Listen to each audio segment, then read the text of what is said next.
वो मारने वाला ब्राह्मण होके भी कितना गंदा होगा, आप सोचिए, कितना लफंगा होगा, कितना क्रिमिनल होगा।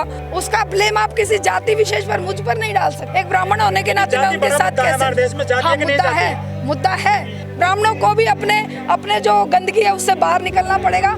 आप मुझे स्वीकार नहीं कर रहे हो कि मैं एक इंसान हूँ। आप मेरे ऊपर दीक्षित का ठप्पा देख के मुझे आउटकास्ट कर रहे हो, मुझे लड़ने नहीं दे रहे हो। ब्राह्मण मत कहिए, वो जालिम है, वो मक्कार है, वो दुष्ट है, वो क्रिमिनल है। जाति के आधार पर नाम बटे हुए ना।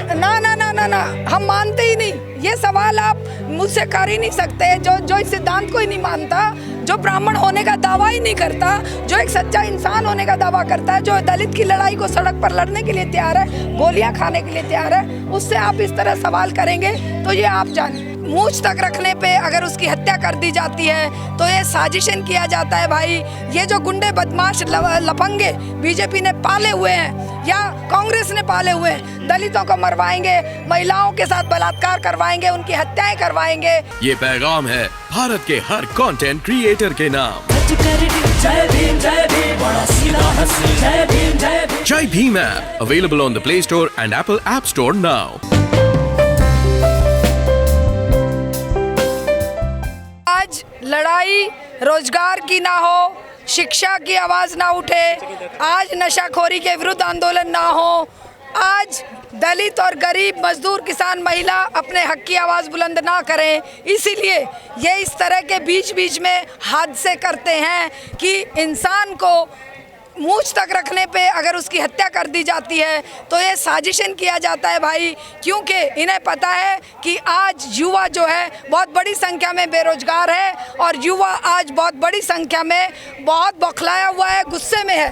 तो उस गुस्से की आउटलेट बीच बीच में कर देते हैं। कभी ये कश्मीर फाइल का ड्रामा करके, कभी ये किसी गाय की हत्या करवा के, कभी किसी मुस्लिम को मरवा के, कभी किसी दलित को मरवा के उस गुस्से को एक तरह से आउटलेट देते हैं। हमें ये समझना होगा दलित भाइयों को भी और सारे समाज को कि हमें अपने दलित भाइयों को गले से लगा के रखना है। ये जो गुंडे बदमाश लफंगे बीजेपी ने पाले हुए हैं या कांग्रेस ने पाले हुए हैं या किसी भी सत्ता में बैठी सरकार ने पाले हुए हैं, उनको पहचान कर अपने में से भगाना पड़ेगा, उनको सताना पड़ेगा कि वो इस तरह की हरकतों से बाज आए। शारदा जी, देश में दलितों पर अत्याचार के मुकदमे वो मामले रुके नहीं है।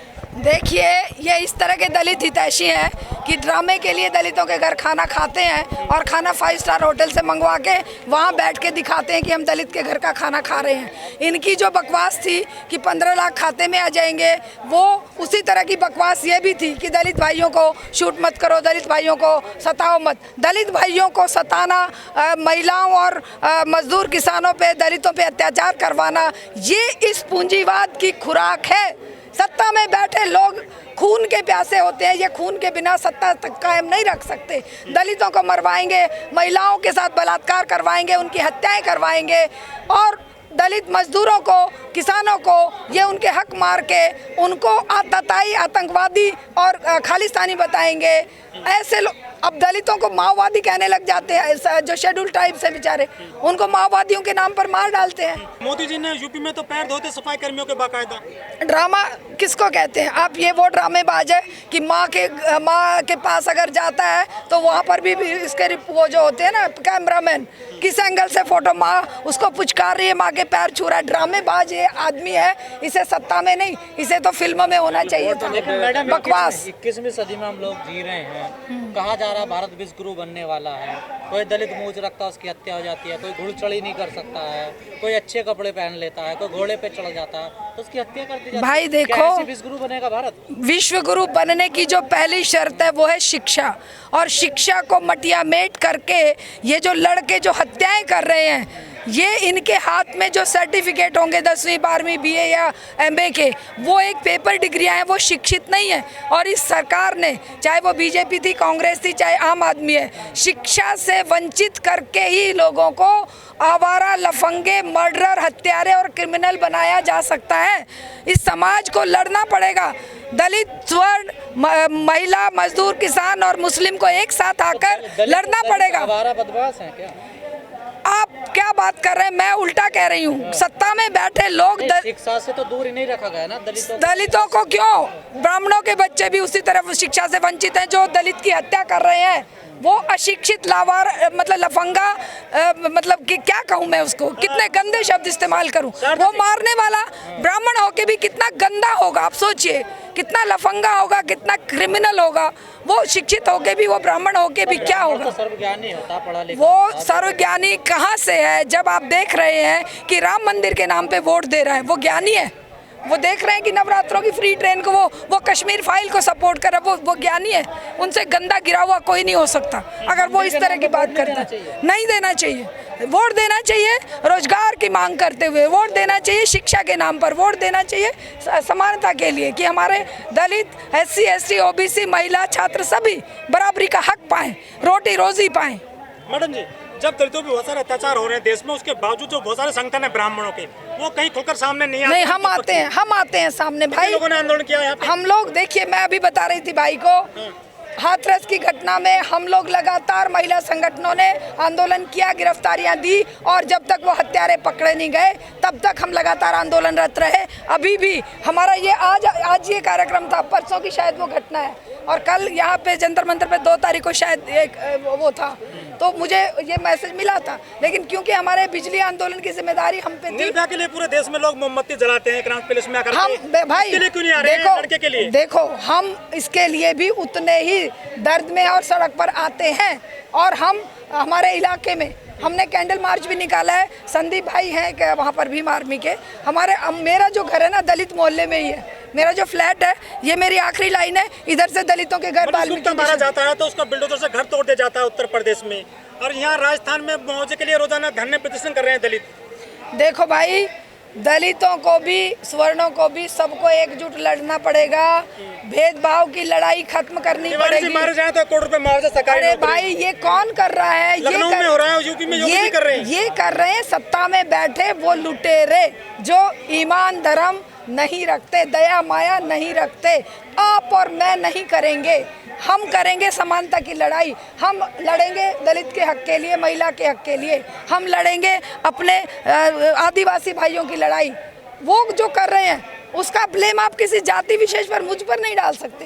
एक ब्राह्मण होने के नाते मैं उनके साथ कैसे, हाँ मुद्दा है, लेकिन वो मुद्दा खत्म करने के लिए बड़े संघर्ष की जरूरत है और समाज परिवर्तन की जरूरत है। केवल सत्ता, दलित या ब्राह्मण सभी मिलके करें। ब्राह्मणों को भी अपने जो गंदगी है उससे बाहर निकलना पड़ेगा, और दलितों को भी अपने संगठन को ऊपर उठाना पड़ेगा। मैं आपको एक बात बताऊं, एक दलित ग्रुप था, एक नहीं कईयों में मेरे साथ ऐसे हुआ।